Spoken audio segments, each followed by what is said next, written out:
कौन है बाहर? मुझे कोई सोने भी नहीं देता है। लग रहा है बाहर टूनी चिड़िया है।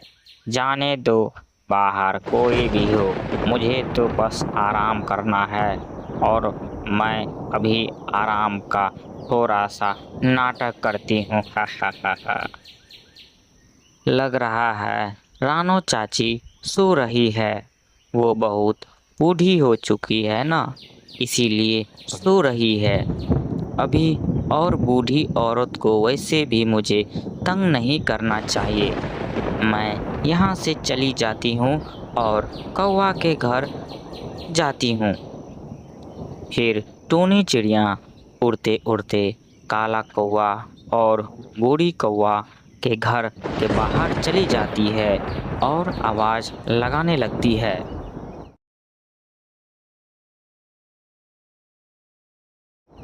गोरी कौवी, गोरी कौवी, उठिए और मुझे कुछ खाने को दीजिए। मेरे पेट में बहुत जोरों से चूहे कूद रहे हैं। तुम्हें पता भी है मुझे कब से भूख लगी है? सुन रही हूँ आपकी आवाज़। मैं बहरी नहीं हूँ। मैं क्या करूँ? घर में भोजन खा के मैं नहीं बैठी हूँ। मैं भी तो भूखी ही हूँ। अरे दो ना खाना, हम दोनों मिलकर खाते हैं। मुझे बहुत जोरों से भूख लगी है और तुम्हें भी भूख लगी होगी ना। अच्छा, यहाँ क्या अनाज हमारे घर में उगते हैं? यहाँ अनाज का एक दाना भी नहीं है। कहाँ से तुम्हें खाना दूँ? मेरे पेट में भी तो चूहे कूद रहे हैं। अरे यह बारिश भी रुकने का नाम नहीं ले रही है। काश अनाज खुद हमारे घर चलकर आता और दरवाज़ा खटखटा कर कहता, दरवाज़ा खोलिए, मैं आ गया हूँ आप दोनों के पेट में जाने के लिए। तभी दरवाजे पर टूनी चिड़िया दस्तक देती है और जोरों से आवाज़ लगाने लगती है।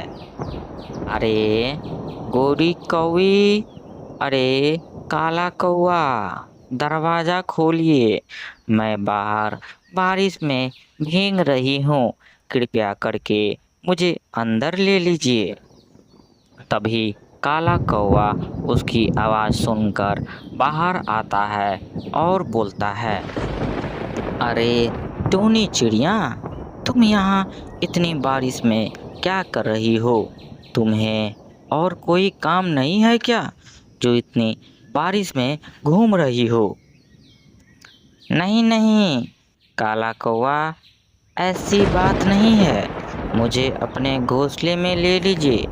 मेरे घोंसले में बहुत पानी भर गया है। मेरे घर पूरी तरह भीग गया है।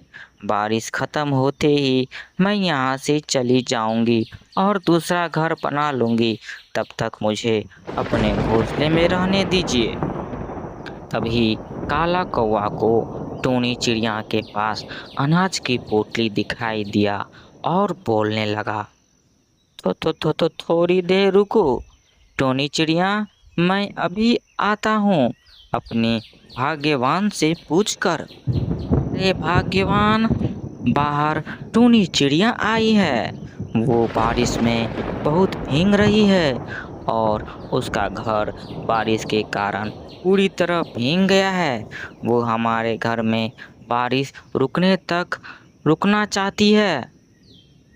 क्या टूनी चिड़िया अंदर आना चाहती है? तुम्हारा दिमाग तो ठीक है ना? ये हमारा घर है, चिड़ियों का धर्मशाला नहीं, समझे? अरे भाग्यवान, पूरी बात तो सुनो। उसके पास अनाज की पोटली है। हम उसे अपने घर के अंदर बुलाते हैं और उसे वो अनाज की पोटली छीन लेंगे और उसे भगा देंगे और वो अनाज हमारा हो जाएगा और हम लोग एकदम प्रेम से खाएंगे। अच्छा, ये कितनी फायदे की बात है। प्लान तो अच्छा है। वैसे तुमने बड़े दिनों बाद अपना दिमाग का इस्तेमाल किया है। चलो उसे अंदर बुलाते हैं। टूनी चिड़िया बाहर से दोनों की आवाज़ सुन लेती है और वो उड़ते उड़ते भागने लगती है। कांटे वाले पेड़ के ऊपर आ जाती है और सुंदर घर बनाकर जीवन व्यतीत करने लगती है।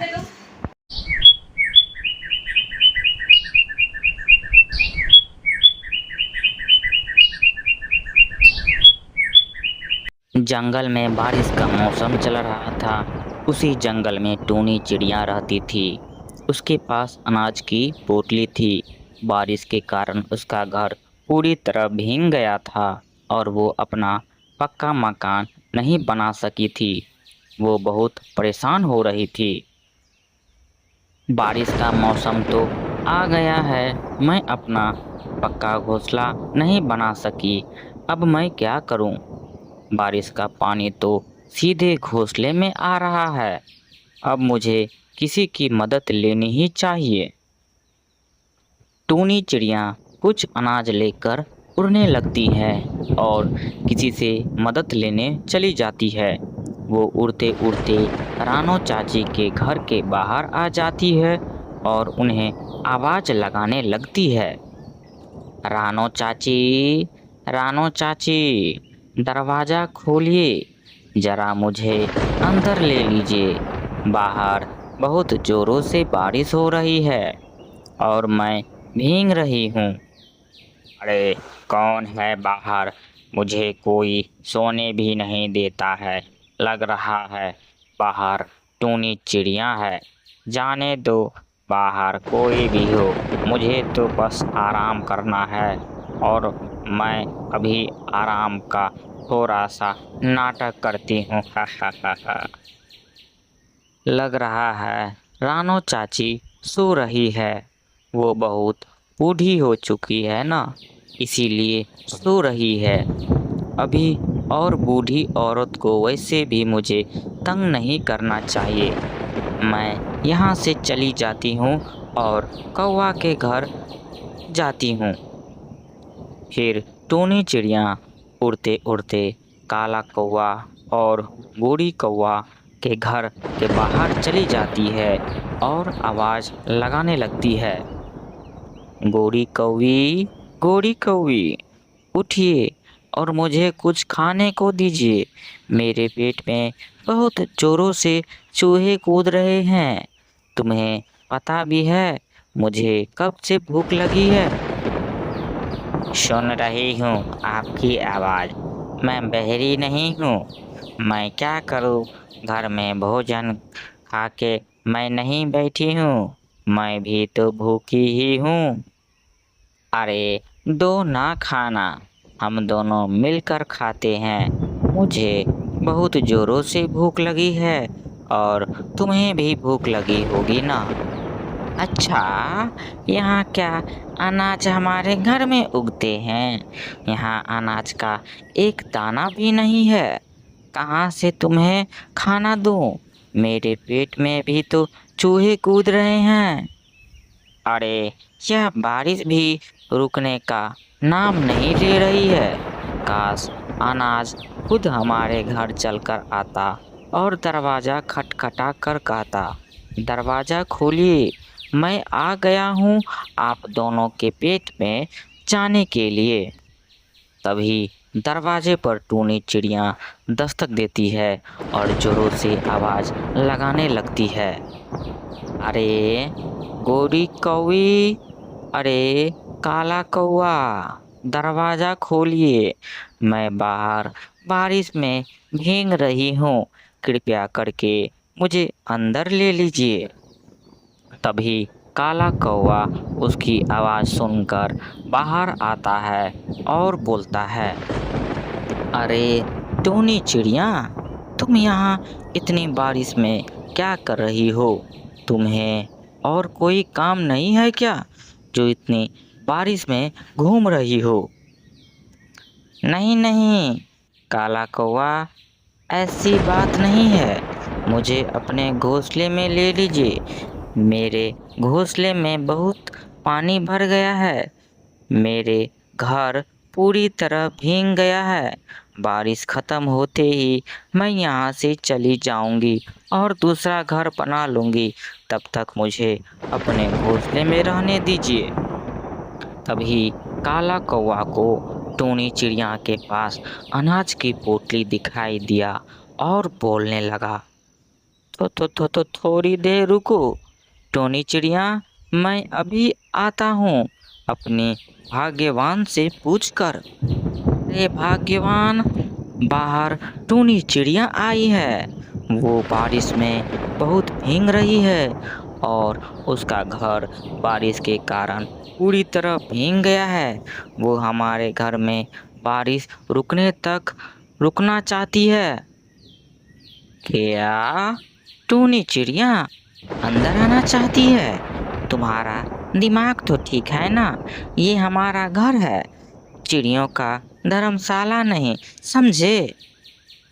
अरे भाग्यवान, पूरी बात तो सुनो।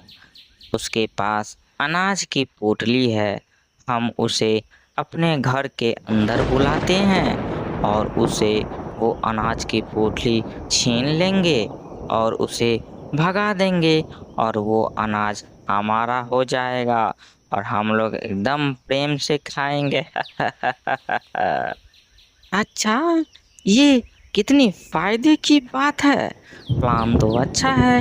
वैसे तुमने बड़े दिनों बाद अपना दिमाग का इस्तेमाल किया है। चलो उसे अंदर बुलाते हैं। टूनी चिड़िया बाहर से दोनों की आवाज़ सुन लेती है और वो उड़ते उड़ते भागने लगती है। अरे अरे, कहाँ गई टूनी चिड़िया? कहीं हमारी दोनों की बात तो सुन तो नहीं ली लगता है। वो हमारी बात सुन ली। सत्यानाश हो, हमारी किस्मत ही खराब है, फूटी है। टूनी चिड़िया उड़ते उड़ते पेड़ की एक टहनी पर बैठ जाती है और बोलने लगती है, अरे बाप रे, अच्छा हुआ मैं चुपके से उसकी सारी बात सुन ली। वो लोग तो मेरा अनाज छीन कर हमें भगा देते। भगवान का लाख लाख शुक्र है मुझे बचा लिया।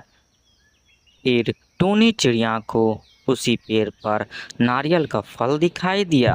वो उस फल को खाते खाते बीच में खोखला कर दी और उसी में सुंदर बारिश से बचने के लिए अपना पक्का घर बना ली और खुशी खुशी जीवन बिताने लगी।